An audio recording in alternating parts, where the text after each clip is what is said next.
महाराज, आप अपनी बेटी की शक्ल तक नहीं देखना चाहते तो ना सही, आप मेरे पास भी नहीं आना चाहते तो ना सही, पर अब हमारी बेटी 10 वर्ष की हो चुकी है। कम से कम अपनी बेटी के लिए नहीं तो इस समाज की खातिर ही सही। लोग क्या कहेंगे कि क्यों राजा अपनी बेटी का विवाह नहीं कर रहा। इस उम्र में तो सब अपने बच्चों के विवाह कर ही देते हैं। इसलिए हे राजा, जल्दी से राजकुमारी के लिए कोई योग्य वर देखकर उसका विवाह कर दो।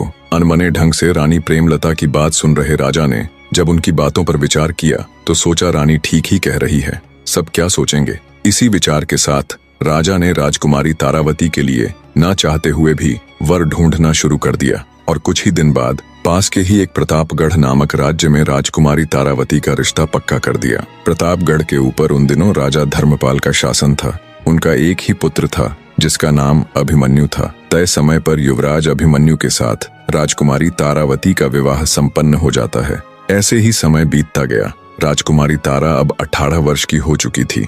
वो अब पहले से भी कहीं अधिक सुंदर हो गई थी। राजकुमारी तारा को भगवान ने जितना सुंदर रूप दिया था वैसी ही उसकी बुद्धि भी थी।